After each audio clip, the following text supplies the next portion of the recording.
Hello student, तो पिछले video lecture में हमने कुछ न्यूमेरिकल्स किए थे। उन्हीं सांद्रताओं के लिए एक न्यूमेरिकल और छूट गया था, वो था ppm सांद्रता के लिए। उसे और कर लेते हैं, उसके बाद अगली सांद्रताओं को पढ़ेंगे। तो देखते हैं एग्जाम्पल क्या है कि 400 ग्राम टूथपेस्ट में फ्लोराइड की मात्रा, फ्लोराइड आयन की मात्रा 0.1 ग्राम है। यानी कि 400 ग्राम टूथपेस्ट है, उसमें जो फ्लोराइड आयन है उनकी मात्रा कितनी है, 0.1 ग्राम है। तो द्रव्यमान ppm, द्रव्यमान पार्ट पर मिलियन में फ्लोराइड आयन की सांद्रता ज्ञात कीजिए। देखते हैं किस प्रकार सॉल्व होगा। हमने क्या कहा था कि सबसे पहले जो हमें क्वेश्चन में दिया हुआ है वो हमें लिखना होता है। तो सबसे पहले लिखेंगे हम, इसमें विलय क्या होगा,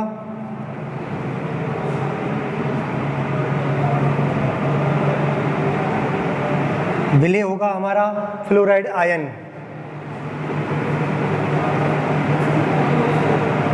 फ्लोराइड आयन का भार कितना दिया हुआ है, दिया हुआ है 0.1 ग्राम। दूसरा देखते हैं कि इसमें विलयन क्या है। तो इसमें विलयन टूथपेस्ट है।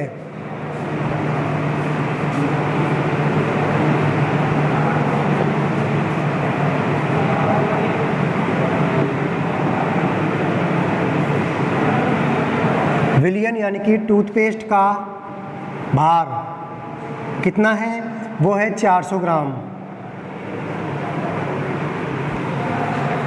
हमें फॉर्मूला दिया हुआ होता है किसका, ppm में सांद्रता ज्ञात करने का, पार्ट पर मिलियन में। तो हम निकालते हैं,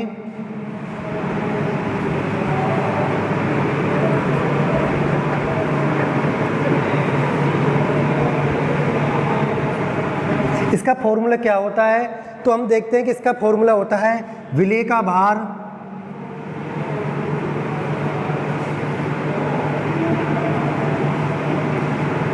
अपॉन विलयन का भार।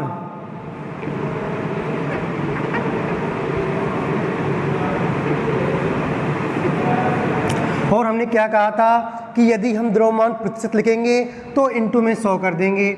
यदि द्रव्यमान पार्ट पर मिलियन लिख रहे हैं तो यहाँ पर 10 की पावर 6 का गुणा कर देंगे। तो इस प्रकार से हम ये फॉर्मूला लिख सकते हैं इसका। अब इनकी जो वैल्यू है उनको रख देंगे। विलय का भार यहाँ पर दिया हुआ है और विलयन का भार यहाँ पर दिया हुआ है। तो हम लिख सकते हैं पार्ट पर मिलियन सांद्रता बराबर विलय का भार कितना दिया हुआ है, 0.1 ग्राम दिया हुआ है, और विलयन का भार कितना दिया हुआ है, 400 ग्राम दिया हुआ है। इनटू कितना करना है हमें, इनटू हमें करना है 10 की पावर 6। आगे हम इसको सॉल्व करेंगे तो हमारा आंसर आ जाएगा 250 पार्ट पर मिलियन। तो ये इसकी सांद्रता आ गई। जो फ्लोराइड आयन है उसकी सांद्रता कितनी है, 250 पार्ट पर मिलियन। तो ये हमारी 4 सांद्रताएं थी जो हमने पढ़ी थी, द्रव्यमान प्रतिशत, आयतन प्रतिशत, द्रव्यमान आयतन प्रतिशत और पार्ट पर मिलियन।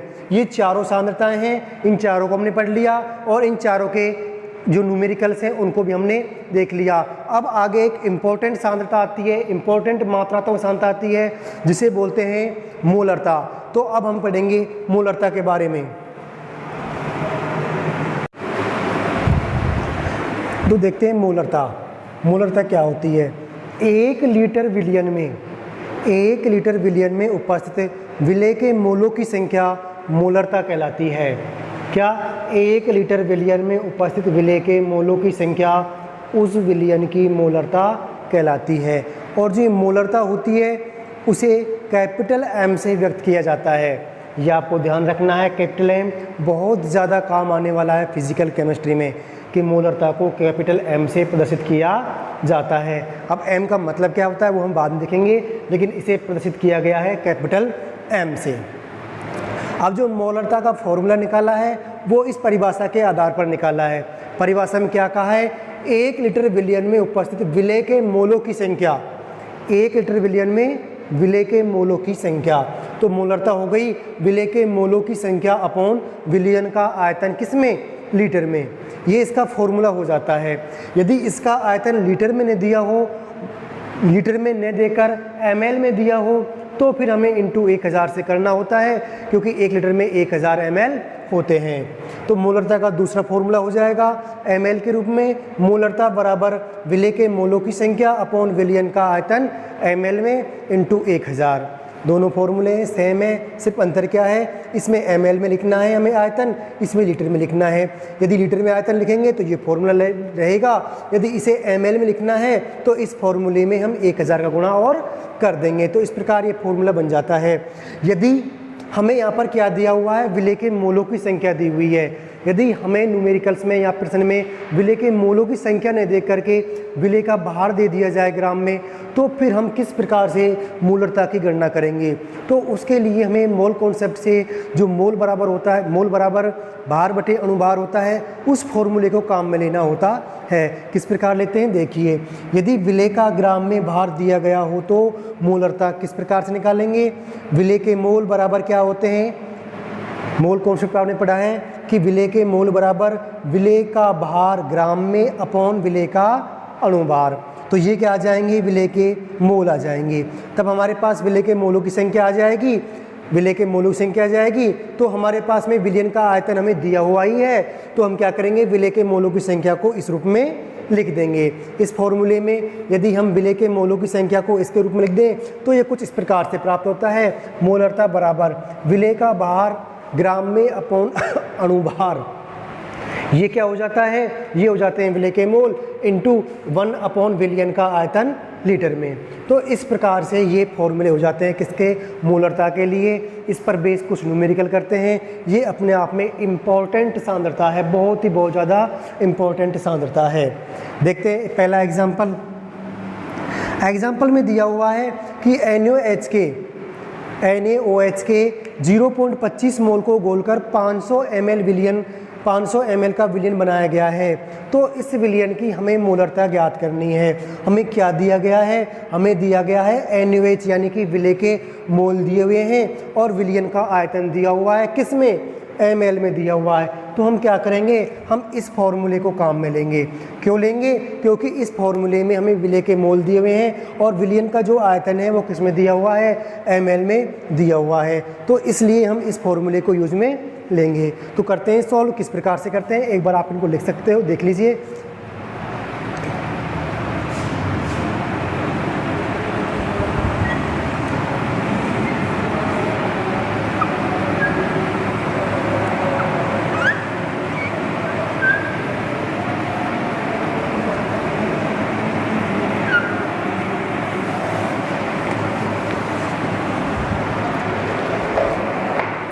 देखते हैं हमें दिया गया क्या है। तो हमें दिया गया है विलेय क्या है, NaOH।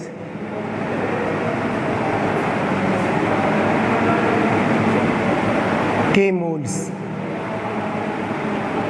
कितने दिए हुए हैं, NaOH के मोल 0.25 और जो विलयन का आयतन है वो दिया हुआ है हमें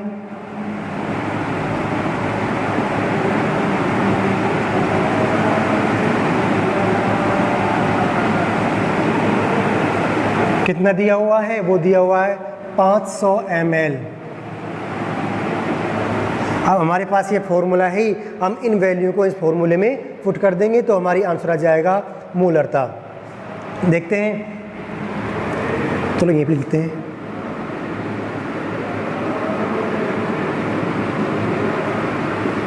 मोलरता बराबर क्या लिखना है, हमें विलेय के मोलों की संख्या लिखनी है। तो विलेय के मोलों की संख्या कितनी है, 0.25। विलयन का आयतन ml में कितना दिया हुआ है, 500 ml। इंटू कितने का करना है, 1000 का करना है।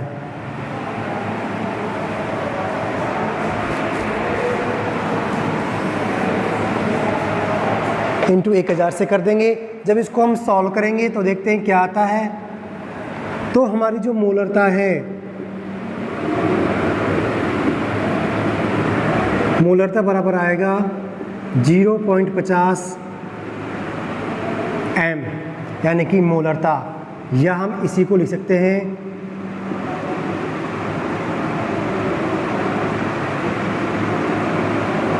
0.50 मोल पर लीटर। तो यहाँ पर आपका जो वैल्यू आई है मोलरता की वो आई है 0.50। अब आपको बहुत सारे न्यूमेरिकलों में ऐसे लिखा हुआ मिलेगा कि 0.50 m NaOH विलियन। तो इसका मतलब क्या है?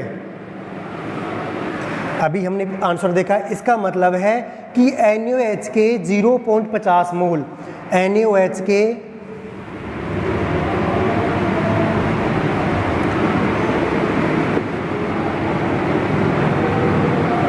NaOH के 0.50 मोल घुले हुए हैं 1 लीटर विलियन में।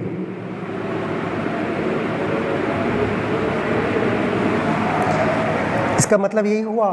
तो यहाँ पर ये 0.50 m लिखा हुआ है, इसका मतलब क्या आया कि इस विलियन की मोलरता होगी 0.50 मोल पर लीटर। इस m का मतलब होता है मोल पर लीटर। क्या मतलब होता है? मोल पर लीटर। आपको m ही लिखा हुआ मिलेगा, जिसे हमने यहाँ पर लिखा है 0.50 m NaOH विलियन। m कैपिटल होगा तो इसका मतलब हुआ 0.50 मोल पर लीटर NaOH विलियन, यानी कि 0.50 मोल घुले हुए हैं 1 लीटर विलियन में। तो अब आपकी समझ में आ गया होगा कि इस m का मतलब भी क्या है, और इस जो हमारे न्यूमेरिकल्स था इसका सॉल्यूशन भी हमारे पास में आ गया है। अब देखते हैं हम अगले न्यूमेरिकल को।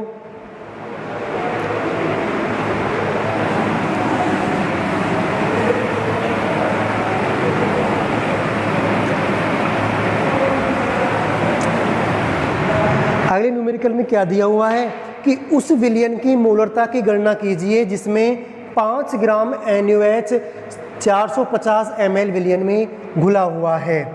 क्या दिया हुआ है हमें? विले यानी कि क्या है? NaOH है। विले का भार दिया हुआ है हमें दिया हुआ है विले का भार। और विले का भार क्या है? विले का भार है 5 ग्राम। और जो विलियन का आयतन दिया हुआ है वो कितना दिया हुआ है? 450 ml। तो ये दो डाटा हमारे लिए दिए हुए हैं क्वेश्चन में।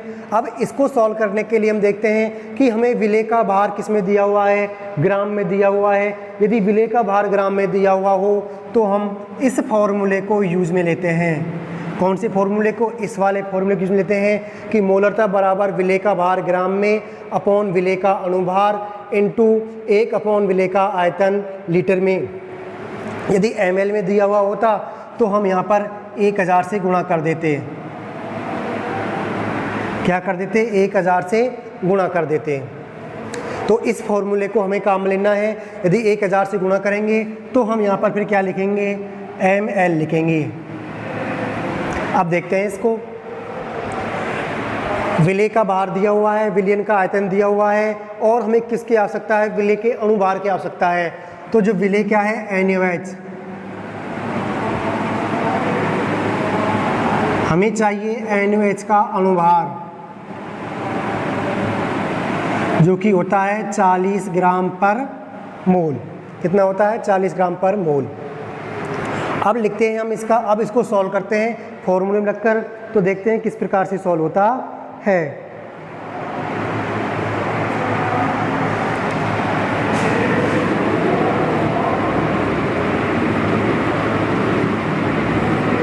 मोलरता बराबर क्या आएगा?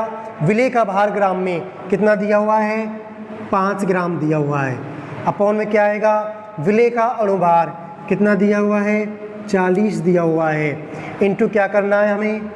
इंटू 1000 अपॉन क्या करना है? विलियन का आयतन ml में जो कि कितना दिया हुआ है? 450 ml दिया हुआ है। यदि हम इसे आगे सॉल्व करेंगे तो हमारे पास में आंसर आ जाएगा कि मोलरता बराबर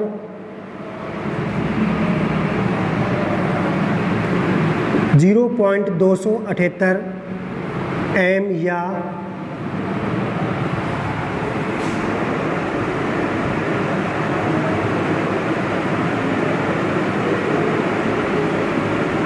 मोल पर लीटर। इस प्रकार से ये क्वेश्चन सॉल्व हो जाते हैं, दोनों क्वेश्चन।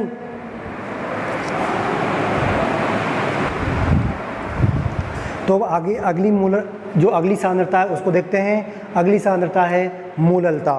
अब जो मोललता है उसे हम स्मॉल m से प्रदर्शित करते हैं। जो मोलरता थी उसे हमने व्यक्त किया था कैपिटल M से, जबकि जो मोललता होगी उसे करेंगे स्मॉल m से व्यक्त करेंगे। अब ये मोललता क्या होती है? तो मोललता होती है कि 1 किलोग्राम विलायक में घुले हुए विलेय के मोलों की संख्या।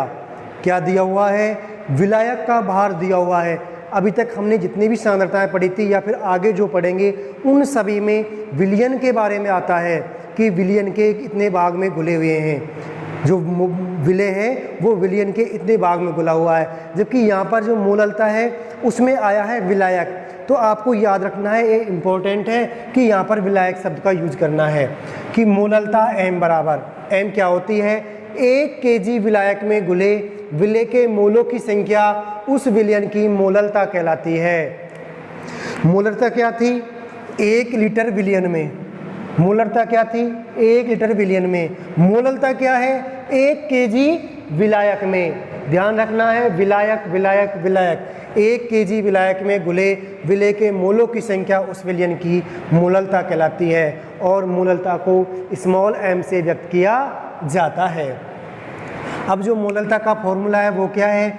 जिस प्रकार से हमने मोलरता का लिखा था उसी प्रकार इसका है विलेय के मोलों की संख्या अपॉन विलायक का भार। यहाँ पर क्या था? वहाँ पर यहाँ पर था 1 लीटर विलयन यानी कि विलयन का आयतन, और यहाँ पर क्या है? विलायक का भार, तो हमने विलायक का भार लिख दिया। सेम बात है। तो मोललता का फॉर्मूला हो जाएगा विलेय के मोलों की संख्या अपॉन विलायक का भार, किसमें? किलोग्राम में। यदि भार को हम किलोग्राम में न लिख करके ग्राम में लिखते हैं तो फिर हमें इंटू करना होगा 1000 से, जो कि हमने इस फॉर्मूले में किया है। मोललता बराबर क्या होगा? विलेय के मोलों की संख्या अपॉन विलायक का भार, किसमें? ग्राम में, इंटू 1000। दोनों फॉर्मूले हैं। हम कह सकते हैं फॉर्मूला एक ही है, इसमें केजी में लिखा हुआ है, इसमें ग्राम में लिखा हुआ है।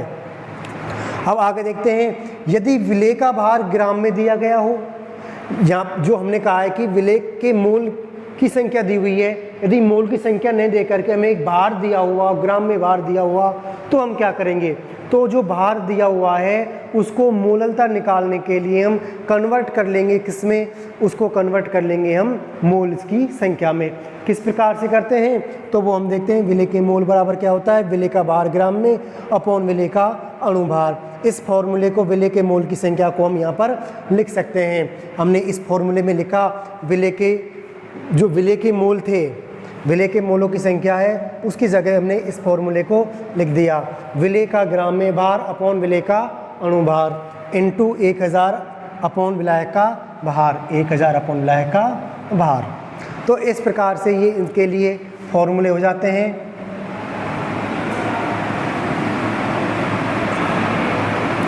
अब इसका भी हम एक न्यूमेरिकल करते हैं और देखते हैं कि किस प्रकार से सॉल्व होता है।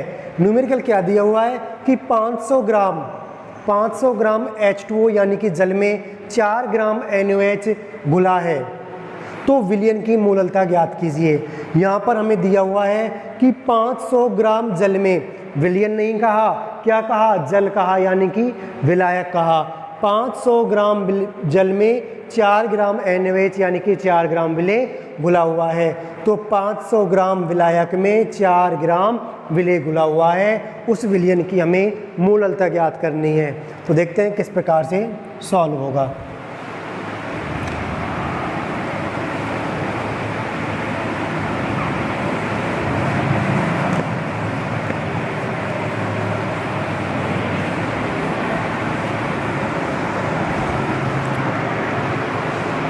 हमें देखना होगा कि हमें दिया क्या गया है। तो हमें दिया गया है विलेय का भार,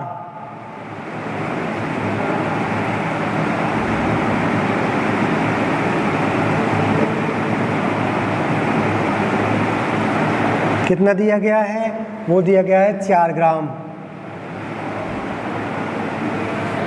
अगला देखते हैं, दिया हुआ है विलायक का भार,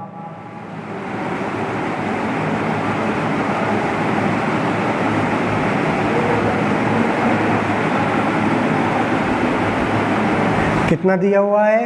500 ग्राम। अब हम देखते हैं कि मोललता के फॉर्मूले में किस किस चीज़ की आवश्यकता है। हमें आवश्यकता है विलेय के भार की ग्राम में, तो विलेय का भार ग्राम में हमें दिया हुआ है। दूसरी आवश्यकता है हमें विलेय का अणुभार, जो कि यहाँ पर हमें नहीं दिया हुआ है। तीसरी हमें आवश्यकता है विलेय का भार ग्राम में, जो कि हमें दिया हुआ है। तो हमें आवश्यकता है विलेय के अणुभार की, तो विलेय क्या है यहाँ पर? विलेय NaOH है, तो NaOH का हमें लिखना होगा अणुभार। कितना होता है आप याद कर लीजिएगा इसको, ये 40 ग्राम पर मोल होता है। अब हम इस क्वेश्चन को सॉल्व करते हैं। फॉर्मूले में वैल्यू पुट करते हैं।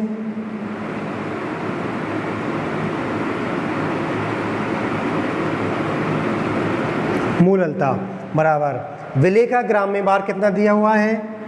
4 ग्राम दिया हुआ है, अपॉन विलेय का अणुभार कितना दिया हुआ है? 40। इनटू में क्या करना है हमें? 1000 अपॉन विलायक का भार ग्राम में, जो कि कितना दिया हुआ है? जो कि दिया हुआ है हमें 500 ग्राम। अब हम इसको आगे सॉल्व करते हैं, तो सॉल्व करने पर हमारे पास आ जाता है मोललता बराबर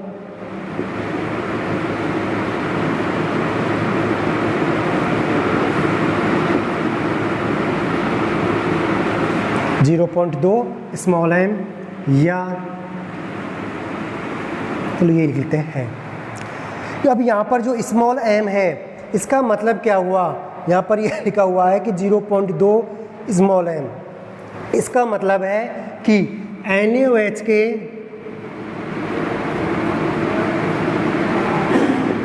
0.2 मोल, NaOH के 0.2 मोल 1 kg